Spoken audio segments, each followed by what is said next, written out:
Hey guys, what's up and welcome to Sheeps.Exotics. So my first video is going to be on my white tree frogs. So here they both are. And the one looking at you right now, this one, his name is Kermit. And then this one is called Willow. So Kermit is a male, as you could just tell by his underneath of his chin. And I am pretty sure Willow is female.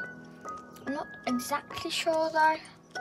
They are still a tiny bit too young to tell. In today's video, I am just going to be telling you some basic care on white tree frogs. I've had Kermit about 11 months, 11 and a half months even. So I literally, in about 2 weeks, I would have had Kermit an entire year, and he has grown a lot. Like a lot. He used to be about that big and now he has grown quite a bit. So he's still a juvenile, but he will be going into like adult-ish life, I guess. So Kermit requires less food than Willow does. This is Willow. Never mind. Kermit is here. I've had Kermit 11 and a half months, and I've had Willow about 8-9 months. So Kermit has little snowflakes on his side, and Willow only has a few on her back. So as you can see, some snowflakes there. So white tree frogs can be very lively and adventurous. So you want a lot of enrichment for them. So you can have bioactive or non-bioactive enclosures. Mine is a bit of both. I do have some cleanup crew and quite a few live plants.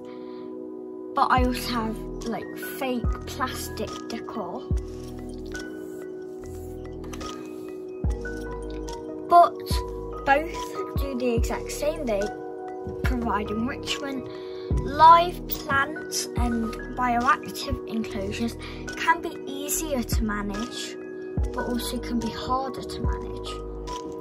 So bioactive enclosures can provide a lot of enrichment and requires less maintenance, like cleaning, than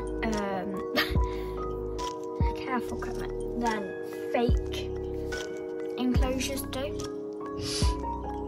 Whereas fake enclosures require so much cleaning, disinfectant, and they can sort of provoke fungal infections if not cleaned properly.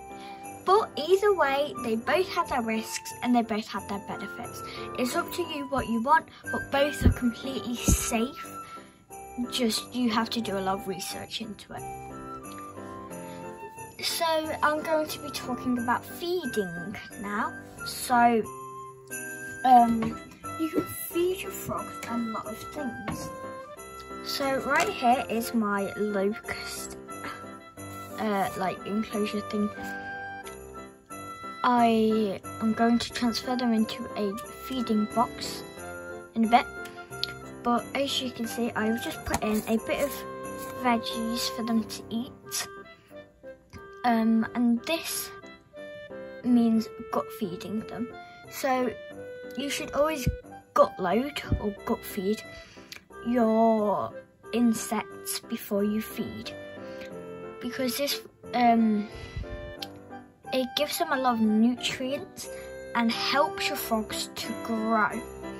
Whereas not gut feeding them, they don't have the nutrients that your frogs require.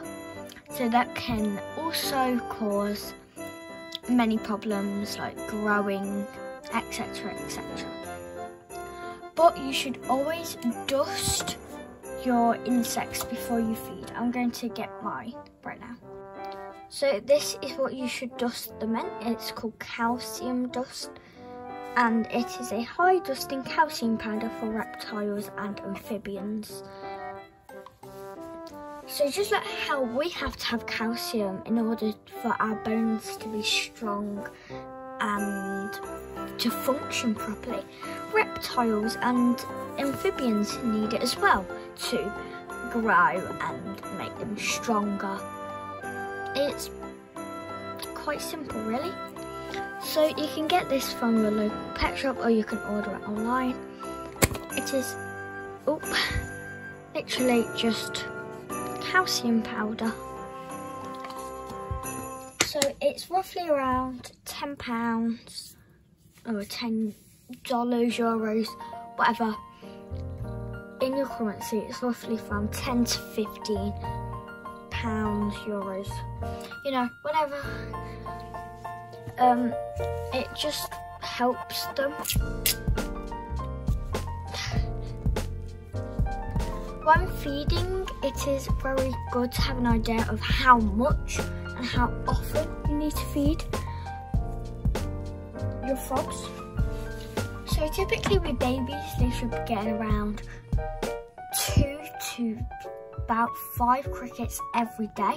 Small crickets or locusts or dubia roaches, silkworms, mealworms, any of that.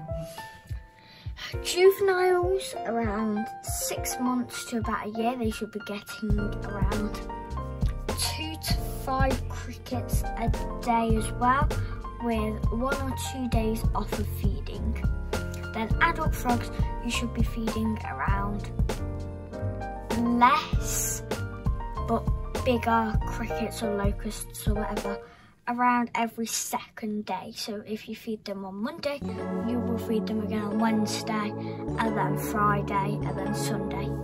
So you have about a day or 2 in between each feeding, depending on how much you fed the previous day. So it's pretty easy, but also it's whatever you think they need. You just have to follow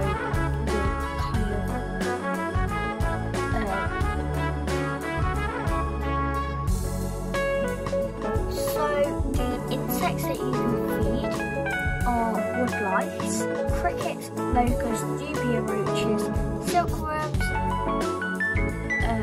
mealworms. You should feed them very little of, maybe once every month-ish. It's not very good for the frogs, I'm not sure. That's what I've heard. You can feed silkworms, but with large frogs you can feed pinkies, but it only should be in moderation, so once a month, because it is quite big and filling for the frog. So when it comes to handling, it is very controversial. People say you should only handle once a month or once a week. It depends on the frog as well. You should be washing your hands before you handle them, or wear non-powdered or latex gloves. The reason for this is that they basically absorb everything through their skin, so like UVB, water, and obviously bacteria. So if you have bacteria or oils on your hand, it can really affect the frog. So just make sure you take the precautions and all of that. So if you need to do health checks, then obviously you need to handle them. So like weighing, measuring, all of that stuff that is very beneficial. But also if you just want to handle them to get them used to you, then you can. But you should do it in moderation. Like maybe once a week. If it's like 2-second handling a day, then that's fine.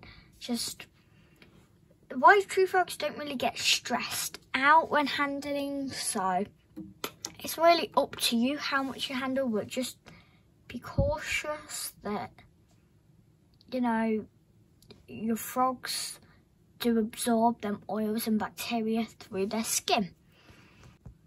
So that is a basic care on white tree frogs. Comment down below what video you would like to see next. I might do introducing my dry African millipede. I'm not sure. It's completely like your decision, is what you want. But yeah, I hope you guys enjoyed this video and I'll see you guys next time. Bye.